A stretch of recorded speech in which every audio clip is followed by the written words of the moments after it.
Now, The Hunt Palmer Show. Waiting to rise again. You're listening to The Hunt Palmer Show. Brought to you by Corks, Cajun fried fish and shrimp on 104.5 ESPN Baton Rouge. This is the moment you've all been waiting for. Locking down the middle of the day. Live from the Mercedes-Benz of Baton Rouge studio. This is Hunt Palmer.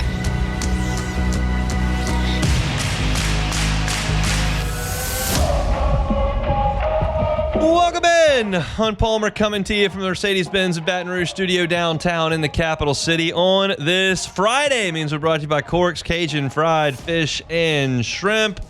Working towards the weekend, and glad you're hanging out with us here on 104.5 ESPN Baton Rouge. Got Jacob Beck and Cassie Spazzali back there on the ones and twos. And lots to do as we wrap up the first full week of 2025. Preston Guy coming along in 15 minutes talking some LSU football. We got to talk about what looks like an awesome NFL wildcard weekend. Like, y'all know me. I'm a 6 out of 10 on the NFL. I like it. I watch it. I don't obsess over it. I'm not grinding it each and every Sunday all day long. But you look at this slate that's coming up this weekend, it's awesome. And I'm excited to talk about it and to watch it this weekend. The Saints have wrapped up an interview with Aaron Glenn. That's certainly worth mentioning at the end of this hour. Sam Hutchins is going to be along at the top of hour number 2. He covers the Ole Miss Rebels for the Jackson Clarion Ledger, and we'll talk LSU Ole Miss from the Pavilion tomorrow evening. I don't love the Tigers' chances in this one. After doing a little research on the Rebs, we'll talk to Sam Hutchins about what's going on there in Oxford at 2 o'clock. We've got another college football playoff game to talk about tonight, and I'm pumped up about that. Texas and Ohio State from cold and snowy Dallas. So loads and loads to get to. We appreciate you hanging out with us. We'll start the same way we start each and every day. That is with our Genesis opening drive. It's time for Hunt's Opening Drive, presented by Genesis of Baton Rouge. I did not anticipate opening my show with this today, but it just kind of became necessary is too strong, but recommended, I would say. I felt compelled to start the show this way. I think a lot of you, myself very much included, were watching the college football playoff last night, and I thought it was awesome.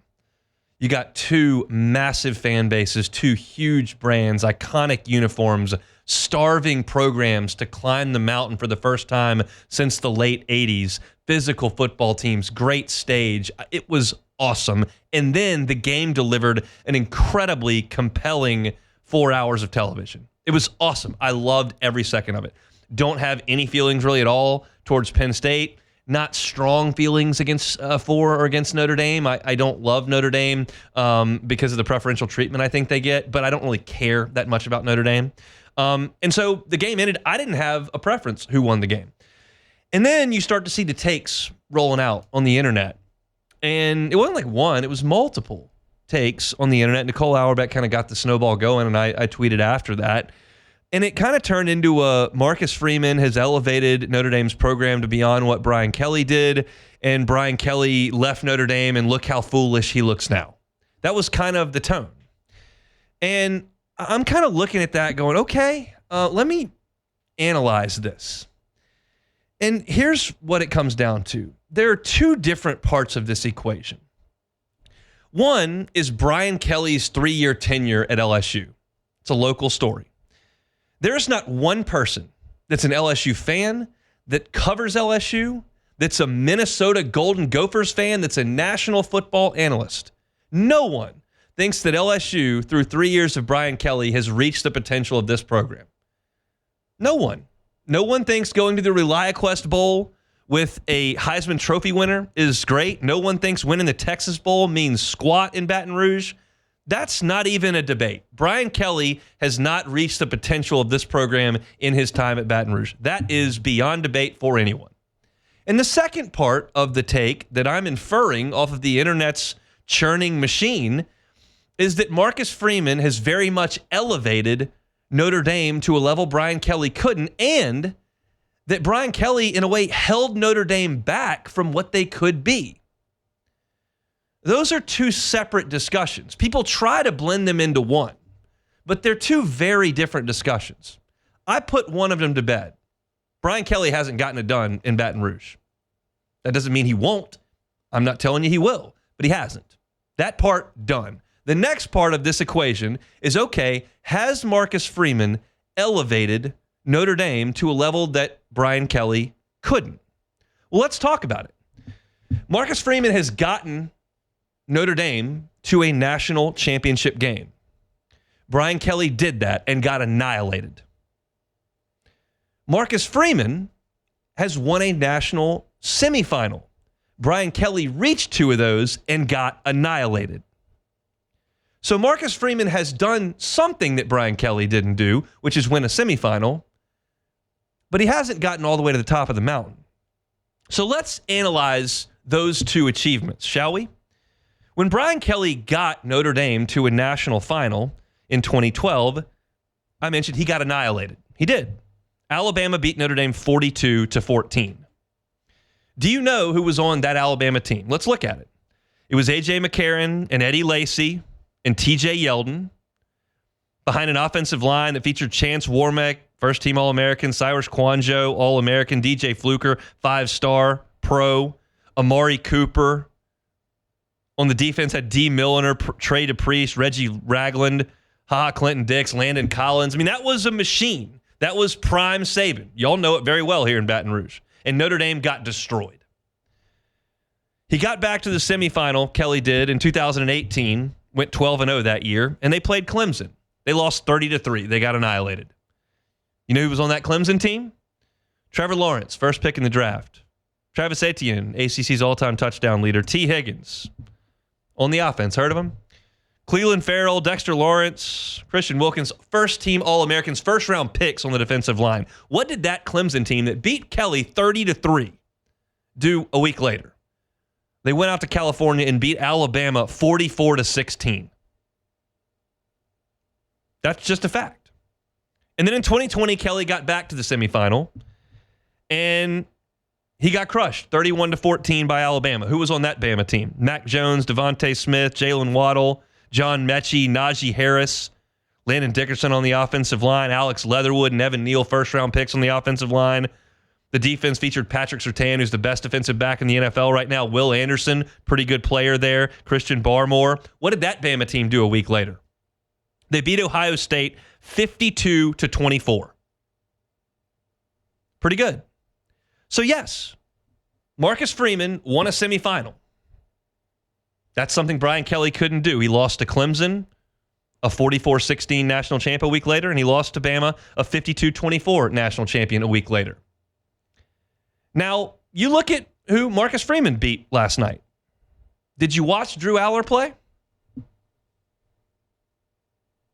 Do you think that Penn State team that got to that point by beating SMU and Boise State is on that level?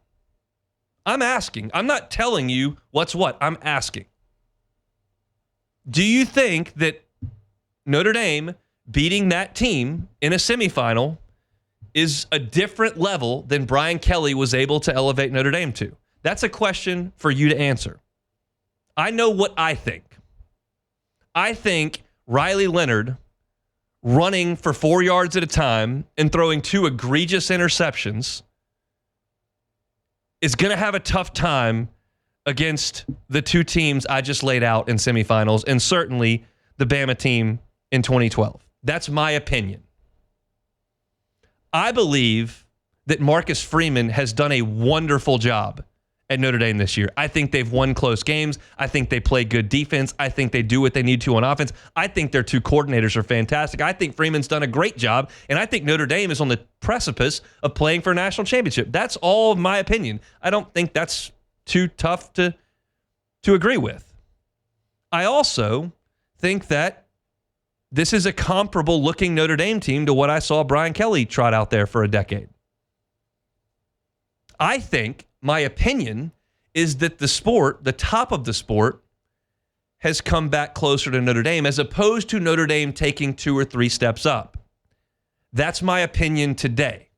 Now, if Ohio State beats Texas tonight by 20 points and then Notre Dame goes to the national championship game and beats Ohio State, I will shut up. And I will tell you that Marcus Freeman has done something Brian Kelly proved he could not in South Bend. That has nothing to do with what Brian Kelly does in Baton Rouge. But in terms of South Bend, yes, Marcus Freeman will have proven me wrong. But to this point, Marcus Freeman has taken this classic Notre Dame schedule that they put together on their own without a conference. He lost to Northern Illinois. He ran through a bunch of mediocre football teams, including a Florida State and USC team that just aren't what they could be. He got to the playoff. He won a home game against Indiana. He went to the Superdome and played Georgia and played a good game and beat a backup quarterback and won that football game. And that's a solid win. And then you played Penn State, who everybody has claimed for a decade can't get anything done in big games, and then beat SMU and Boise State. And now we're claiming that Marcus Freeman has elevated Notre Dame to a spot that Brian Kelly couldn't do it. I just don't believe that. I could be proven wrong in a week, and I'll absolutely sit here and eat crow. But as I sit here today, I think that Marcus Freeman has just kind of continued what Brian Kelly did. Brian Kelly usually won 9, 10, 11, 12 games. He usually had Notre Dame in the discussion in December and wasn't afforded a 12-team playoff. It was 4. He got in there 3 times, and I believe ran up against juggernaut teams with far better personnel, and they didn't compete. And nobody competed with the teams that he lost to. I just told you that. I think Marcus Freeman is doing a really good job at Notre Dame. I don't know that he's outpacing Brian Kelly. And here is my kind of wrap on this entire thing. To me, my take is not a hot one. It's not a sizzling one. It's, hey, good job, Marcus Freeman. Really solid stuff. Good coordinators, solid wins, got a chance to do something great. I don't think that's a hot take. The take that I find the hottest is, hey, Brian Kelly bailed on Notre Dame, and he's a failure at LSU, and Marcus Freeman's got them doing way better than he ever did. I find that to be a hot take. We'll find out. And I'm excited to do it. But I don't really care personally. You see, if you're watching on YouTube, you see the jacket that I've got on. It's purple and gold. You know where my allegiance lies. You understand the color glasses that I put on. I don't care what Marcus Freeman does at Notre Dame. I only care what Brian Kelly does at LSU. I don't care what Brian Kelly did at Notre Dame. I only care what he does at LSU. I don't have to continue to play this juggling game of who won the trade-off. It's like I don't care what Brian Kelly and Billy Napier are doing at the same time. I don't care what Ed Ogeron and Tom Herman are doing at the same time. What is the LSU guy doing? That's all I care about. And I feel like most people in Baton Rouge share that sentiment. But the national media, which does not like Brian Kelly because he's aloof, because he can get animated on the sideline, and because a lot of people don't like Notre Dame, they're taking it and running with it. And it draws a lot of engagement on social media. No question about it. But I think if you just take a second to look at this whole situation, I think it's reasonable to suggest Notre Dame's kind of where they've been for 15 years. And that's a credit to Brian Kelly and Marcus Freeman, because guess what Notre Dame was before the last 15 years? They were asleep for 2 decades. Bob Davie and Tyrone Willingham, Charlie Weiss getting dusted in big-time games. Kelly revived that. Freeman's extended it. Good for Kelly, good for Freeman. We'll see what Notre Dame can do in the final game of the season. If Freeman can win that game, you take the banner. If they get beat by 25, Notre Dame's right back to square one. The square one that Kelly started, not the square one that Bob Davie created. That's our opening drive, presented by Genesis of Baton Rouge. Every car on the lot, online at genesisofbatonrouge.com. Come back with Preston Guy, TigerBait.com, next. The Hunt Palmer Show. Speaking of Genesis of Baton Rouge, I'll tell you about Genesis of Baton Rouge again right this very minute. Love my friends over at Genesis of Baton Rouge. When you think Genesis, think luxury. It is absolutely a luxury brand of vehicles. I know that when I say luxury vehicle, there are some brands that pop into your mind. Make Genesis one of those. And if you're in the market, make one extra stop right there on Airline Highway. Get behind the wheel. Let one of those brand ambassadors show you all the incredible features that are in those Genesis of Baton Rouge, whether it's the awesome, cool bells and whistles that you can get behind the wheel and look at, or those crucial safety components that Genesis is so proud of. Every single Genesis purchase that you make over at Genesis of Baton Rouge comes with a 10-year, 100,000-mile warranty and 3 years of complimentary maintenance. And furthermore, 3 years of valet complimentary maintenance so that you can have them come get your car, bring it to the dealership, they can service it, bring it right back to you. It's just the ease and the comfort is part of being a Genesis driver. Genesis of Baton Rouge. Check them out online, genesisofbatonrouge.com. You're listening to The Hunt Palmer Show, brought to you by Corks, Cajun fried fish and shrimp.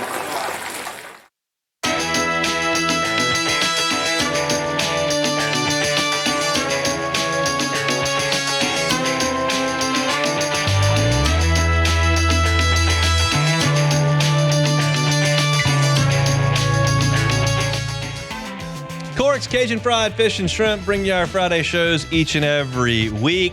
Got to talk about the NFL weekend to come. Big semifinal tonight from Dallas. That's to come as well. We'll talk some LSU football. Preston Guy, TigerBait.com, joins us every single Friday, and he's with us now on the Jim's Firearms Hotline. Preston, how are you? Good. How's it going? I'd be doing better if my social feeds weren't as much online bullying and harassment as it is currently. Yeah, that happens sometimes on the old interwebs. I just addressed that entire situation with my lead. I kind of prefaced it with, I don't really care what Notre Dame does. I'm more concerned with what Brian Kelly does in Baton Rouge. What's your take on Marcus Freeman's coaching job and where he's got Notre Dame playing for a title? Yeah, I mean, look, I had to take some time to kind of write out my thoughts here because there's a lot of them, you know. Number one, I mean, I'm not going to sit here and tell you I'm not impressed with the job that Marcus Freeman has done, particularly following that Northern Illinois loss and bouncing back from that. It seems like he's done a good job. I also think that the NIL era plays a lot in Notre Dame's success here. You know, you've seen the kind of grad transfer quarterbacks and quality players they've been able to bring in, and frankly, that was something that was just getting started when Brian Kelly was there. So that's always going to be one element to this conversation that it's just the programs and their ability to bring in talent has changed tremendously. But, you know, I don't exactly want to dive too far into that. We can just compare, you know, what they've done as coaches. And here, frankly, Brian Kelly made it to the playoffs twice and made it to the national championship a third time, right? So to say, you know, he hasn't made it to the stage is incorrect. Now, the other thing I look at is, look at the path that Notre Dame got to get here. Okay, we're talking about an Indiana team who we all know, if it weren't for an expanded playoff, they would have never gotten a chance. It would have been one of those teams where, okay, go and join your Orange Bowl, whatever, you know, BCS/New Year's Six Bowl, and then go enjoy beating whoever, right? But they got a chance at a big stage against a good team, and they got the doors blasted up. Georgia with a backup quarterback, also a Georgia team that is not at its peak even when it is fully healthy. We're talking about a 3-loss Georgia team with a backup quarterback. And then, of course, last night, Penn State, they complete 0 balls to wide receivers. I think Penn State is certainly an admirable team. I don't think they're a top 4 or 5 type quality team out there. But, you know, when you can't complete a single pass to a wide receiver, I think that speaks all you need to know. Drew Aller just was an absolute liability last night. You know, it's a running back low on an easy touchdown, which would have been the difference. He threw 3 interceptable balls, 2 of them. He got bailed out by, you know, PI on the play. So I think that we really think Brian Kelly never put together a team in Notre Dame, in South Bend, that would have won these 3 games. But I'm just honest. So, no, I'm not necessarily buying that the conversation is over. Marcus Freeman's a better coach. And, you know, there's another element, but that's only half of the argument is what Marcus Freeman's doing at Notre Dame. Let's say Marcus Freeman does have a more successful tenure than Brian Kelly does. That just means Marcus Freeman's a great coach. It doesn't mean Brian Kelly is a bad coach. What really is going to define Brian Kelly what he does at LSU.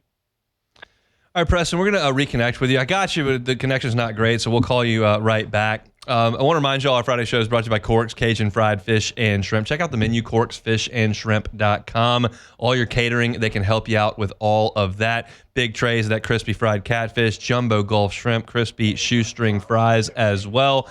You can check out the menu, corksfishandshrimp.com. Got a birthday party coming up. I want to feed the office, or just having a game watching party for NFL playoffs or the bowl games, whatnot. Corks can always help you out with your big orders. Maybe you just got a Hester-sized family. They can help you with that as well. if you're looking for a po' boy, get on by Government between Foster and Jefferson. CorksFishandShrimp.com. Preston, I think we got you back now. So let's talk about LSU. Obviously, the transfer portal still kind of churning. We know LSU had some defensive back visitors over the weekend. Over the week. It is approaching the weekend. Where are they headed over the next couple of weeks with transfers? Well, they're currently working on the transfer out of North Carolina State to Marcus Cooley, basically as hard as they can. He's a very good player at their biggest position of need. That would be an absolutely monumental gain for LSU. I'm hearing the visit did go well, but we all know how, dollar signs in this stage are what really matter. Keontae Scott was another good piece out of Auburn. And frankly, I think you need both those guys. They also brought in the backup tight end out of Texas A&M that I think would make a ton of sense. I just don't think you need to overextend because you've got two tight end guys there. But, ultimately, you're getting pretty close to a good roster here at LSU. I think the biggest glaring hole you have is safety at this point. I do too, and I'm curious your thoughts. And when you look at Cooley, when you look at Mansour Delane, and then you look at Deshaun Spears, and how do you think those chess pieces move around, and who plays safety? What does the nickel look like? What does all that look like? Well, there was a day and age where, if you're a true sophomore and you have to spend a year learning the game before you're ready to play, it wasn't a big deal. And that's kind of what I would like to see with Spears is either bring in a veteran transfer who's ready to play now and let him develop. He flashed talent, but in this day and age, it's like if you're not starting within 2 years, that's a death sentence. So I don't necessarily understand it. If we're talking about the defensive backfield, I guess we include that star position in there. I'd really like to see Harold Perkins at least give that a try. I think that's the worst kept secret right now is that he's probably going to get first look at that. And then corner, I like Delane. I like Jakeem Jackson as well, but he might have to play safety based on who they get. And then DJ Pickett. And understand all three of those guys I just named, it's plausible that any of them rotate into safety. And then outside of that, you've got Spears there. You still have Jordan Gilbert on your team. And then I think at a minimum, you need one safety to come fill that spot. And tight ends you mentioned, do you think that they're going to add a big physical tight end, and how integral is that going to be in next year's offense? Yeah, I think the most closest thing you're going to have to that is Bauer Sharp from Oklahoma. I don't know that J.D. LaFleur is ready to come in and give you those reps. I do think one day he'll be that, but you're probably going to have I think Tre'Davious Green will still be your starting tight end. I don't think he's coming off the field. I don't think they want to be too telegraphic with, okay, we're running. The running tight end is in the game. He's going to have to put on a little bit of weight and be able to throw a semblance of a block. But I think ultimately, Tre'Davious Green's going to be the guy to look to there, and he's not going to be a block first guy. I do think Bauer Sharp is going to have to come in and supplement that a little bit. Chatting with Preston Guy, TigerBait.com, with us every Friday talking some LSU football. Are those the only two positions you think, or is there maybe a wild card up LSU's sleeve outside of tight end and safety? Well, and I think it's safety by a wide margin, and then tight end, it's really only this system really uses more than two tight ends. You know what I mean? Offensive tackle, I think they could go with one offensive tackle, and I'm talking a starting quality player, not a depth piece, because they've got depth. They've got young players there. I just don't know if they have full confidence in Weston Davis and his ability to be a starter next season. So I'll go with that as my top three. You need an offensive tackle, you need a safety, and you need a depth piece at tight end. Anybody in the high school ranks that they're going to look to, and it's crazy that as of 5 years ago, this was all we were talking about in January. And now we don't talk about it at all. Yeah, no, it's one of the biggest travesties because mid-February was just like Christmas for us junkies back in the day, man. The bash and all that good stuff, dude. The flips, it was crazy. But no, I don't. Nothing's on my radar right now. That's not to say they won't get one. I especially think about is there some quarterback that they bring in just to add a guy with this class who's out there. But, I don't have anything on my radar right now in terms of high school class for 2025. Crazy, because this, as you said, used to be that time of the year. I know we talked about it earlier last week, but let everybody know what they expect from you over the next couple of weeks over on YouTube. Yeah, y'all come check us out the rest of the month. We'll be closing out our show on the the football-only show that I do is Zach Nagy Monday nights at 8 p.m. We like to do January, so we get the coaching changes and, if they add any high school kids and transfer portal. Then after that, you can always check me out on Twitter, and you can check out all my writing at tigerbait.com. That goes year-round. It's just the live show ends, and, you can always check out our YouTube channel for Mike Scarborough and Buddy Sanji. They do their weekly show where they do all the sports on Wednesday night. He's Preston Guy, as he mentioned, tigerbait.com with us every single Friday. Have a great weekend. You too, Hunt. See you soon. Sounds very good. We got some troubling breaking news we'll get to in the next segment. You're listening to The Hunt Palmer Show. The Hunt Palmer Show. One Bath and Closets. OneBathAndClosets.com is the website. David Duvall and his team, 30 years redesigning and remodeling bathrooms and closets. Look, safety's a big deal in the bathroom, and I talk about this a couple times a week because I think it rings true for a lot of people. If there's a loved one in your life that lives at home, wants to stay there, but the bathroom could be a hazardous spot, let David Duvall and his team come in and mitigate some of those hazards. Non-slip floors, handrails on slippery areas, walk-in tubs, benches in the shower. These are type of things that David Duvall and his team do all the time, and it may make a big difference. It doesn't hurt to have the conversation. Certainly doesn't cost anything. David Duvall and his team will love to come in and chat about what you're looking for, what they can do. You can talk about pricing, and there are financing options available, 18 months interest-free if you qualify for it. It's all at One Bath and Closets. Get that free consultation today and check out some of the pictures. They're fantastic work. It's One Bath and Closets. You can find them at onebathandclosets.com. This is the Hunt Palmer Show, brought to you by Quirks, Cajun fried fish and shrimp.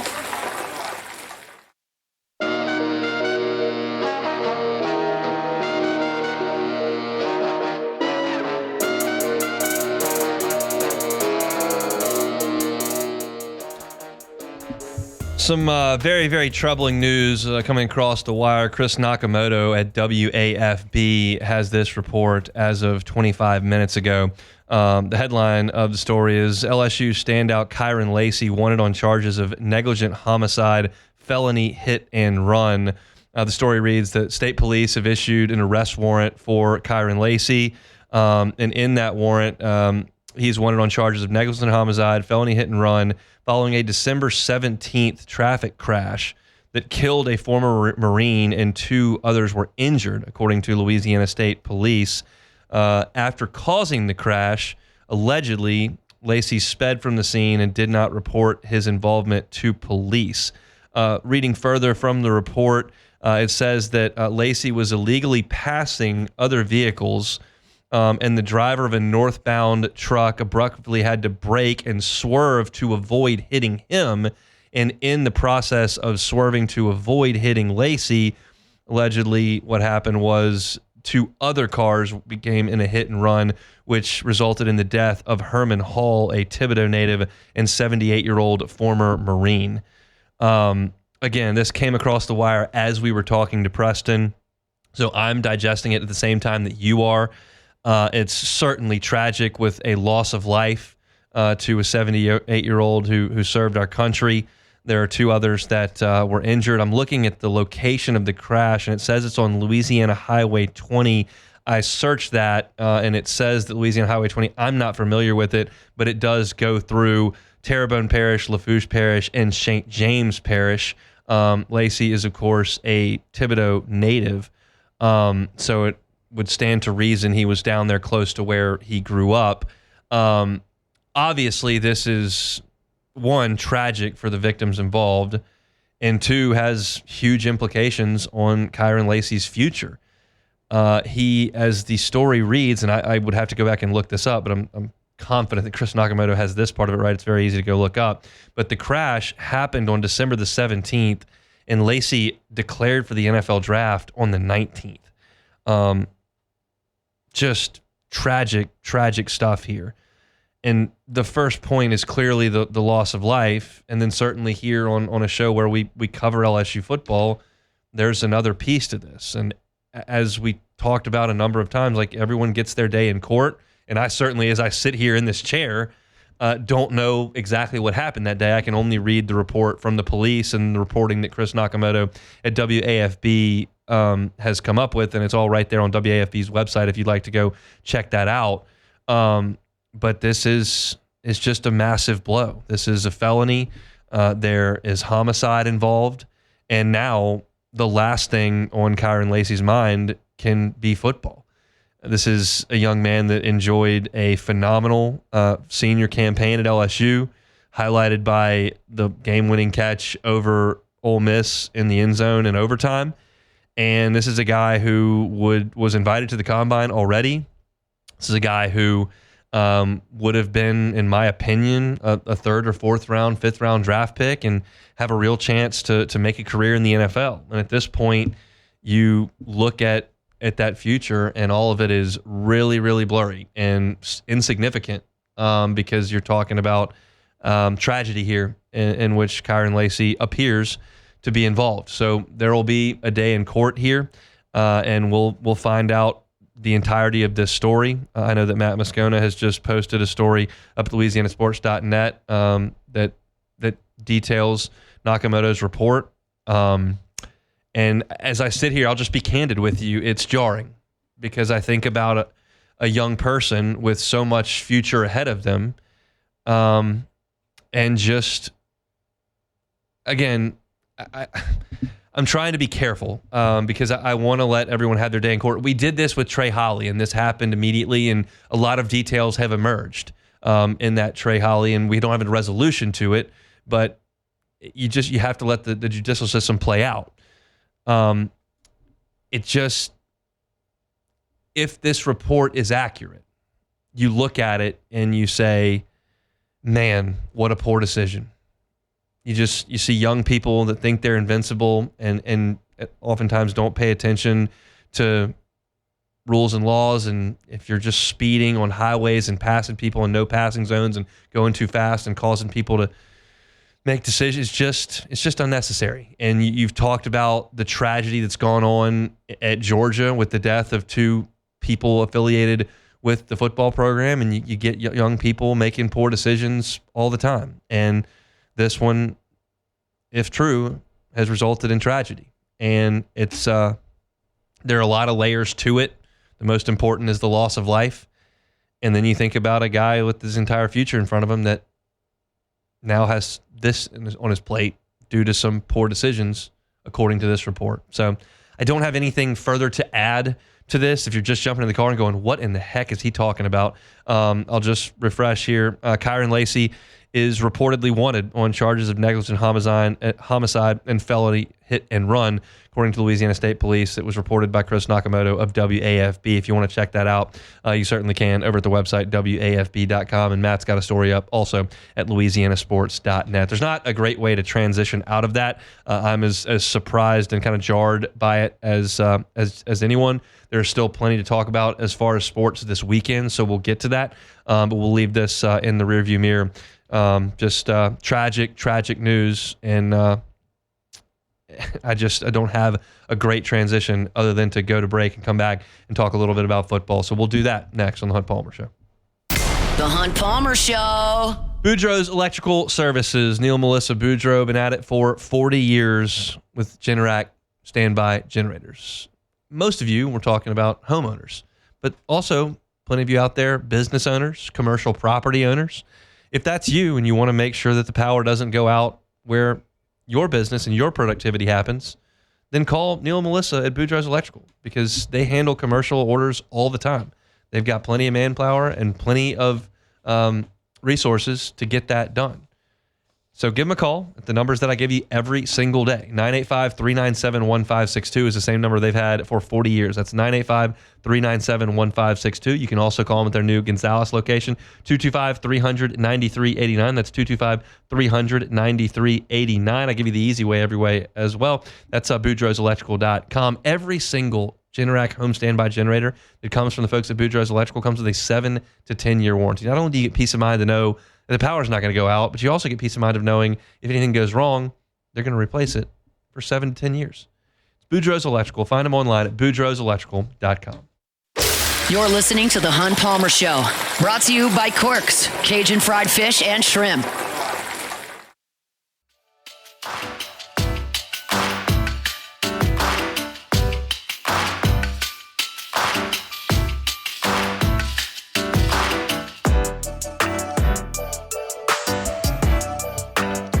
I'll tell you all this. I am really excited for the weekend to come in the National Football League. I think next weekend is generally regarded as the best weekend, or it was when you had 2 byes, because you got the 4 best teams in the sport engaged.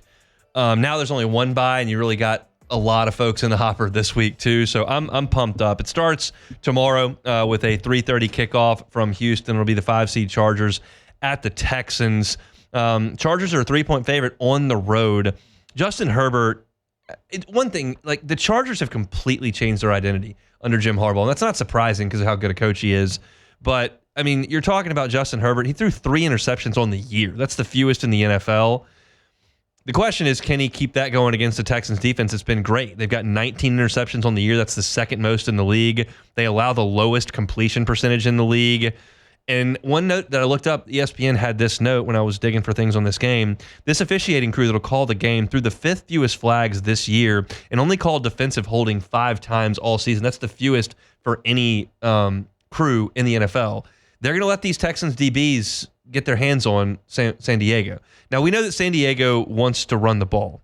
J.K. Dobbins is back, and he is a really talented player. That's where it starts, but I'm curious if Herbert is going to be able to have the same success against a really good Texans secondary. Stingley really involved in that. C.J. Stroud's the other side of this one.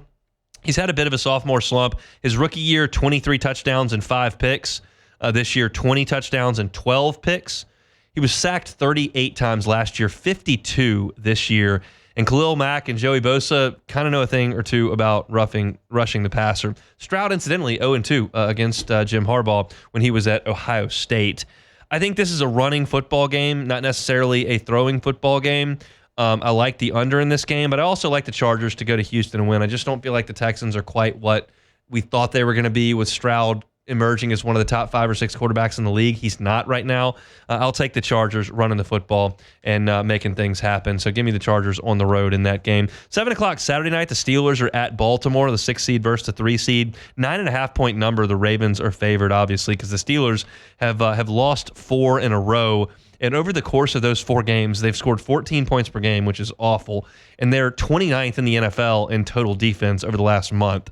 So that's not going to get it done against a Baltimore team that is as good as anybody in the league, I think. The Steelers are last in the NFL in first down yards per play. That's a tough way to make a living for Russell Wilson. They think that Justin Fields is going to be back to help this week, but that remains to be seen. The other part of this is Lamar Jackson in the postseason. Is he ready to step up and be the same guy in the postseason he is in the regular season? 2-4 in the postseason, and over those 6 games, 6 interceptions, 3 lost fumbles. That's 9 turnovers. That's just not the guy you see during the regular season. Ultimately, when I handicap this game, kind of look at it, I think the Steelers kind of stink right now. I think Mike Tomlin's an awesome coach. I don't think they're a threat in Baltimore at all. I'd probably lay the number, quite frankly, if you made me play it. 9.5 is the number. Then we get to Sunday, noon kickoff, Broncos and Bills from Orchard Park up in Buffalo. That's an 8-point number. The Bills are favored. The Broncos are in the playoffs for the first time in 8 years. Amazing what happens when you get a good coach. That tends to be the way things shake out. Josh Allen has 12 rushing touchdowns on the season. The Broncos have 12 rushing touchdowns on the season. I found that synergy pretty interesting. The Bills, under Joe Brady, have done a great job of ball security this year. Only 8 turnovers on the season. That is the fewest since the 2019 New Orleans Saints. Y'all can recall that team was pretty salty. Now, rookie quarterbacks over the last 10 years are 0-5 outright in the playoffs and 1-4 against the number. Bo Nix is going up against that. However, the Broncos' defense is good.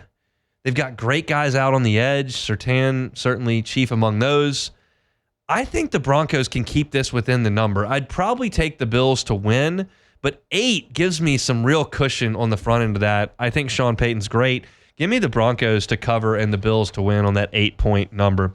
I'll be cooking a gumbo up right about this point in the afternoon on Sunday, and I cannot freaking wait for the last two games of the playoffs on Sunday. The Packers are at the Eagles. That's the 7-2 game in the NFC. Philly's laying 4.5 up there at the link. The Packers are hot. They've scored 30-plus in 5 of their last 7. That included 5 in a row from weeks 12 to 16. That's the longest streak they've had since the 60s. So they're really playing good on offense. Eagles have won 12 straight when Jalen Hurts plays the whole game. Washington did beat them with Kenny Pickett in there. But with Jalen Hurts in 12 wins in a row, that's a lot. But the way the Packers are playing on offense, I feel like 4.5 is too many. I would probably play the Packers here. Wouldn't surprise me if they went to Philly and won. I would probably once again take it in the middle. I would take the Packers and the points and the Eagles to win it by a field goal or a point there. But I think it's going to be an incredibly competitive game up in Philly. And then Sunday night, the one that a lot of folks down here will be locked in on, Commanders, the 6th seed in the NFC at Tampa Bay, the 3 seed. Bucs are a 3-point choice in this game.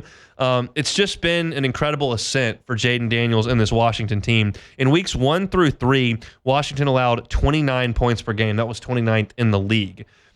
Weeks 14 through 18, that defense ranked 4th in the NFL in yards per game allowed. That's really, really an improvement for this Washington team. And you figure that with Dan Quinn calling the shots on defense.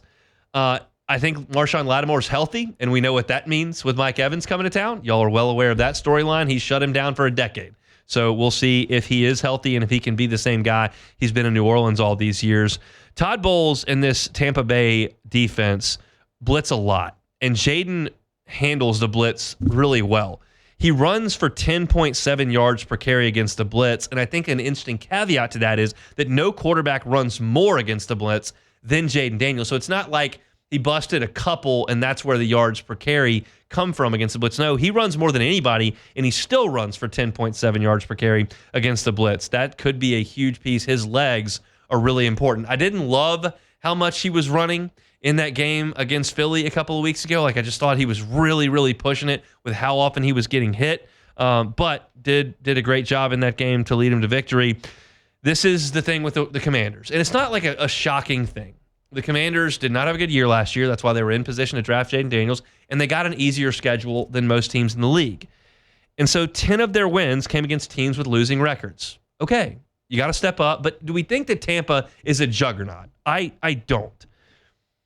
It's a 3-point number. Maybe you're talking about Washington being a year away with Jaden. Maybe they need a little bit more on that roster, but maybe not.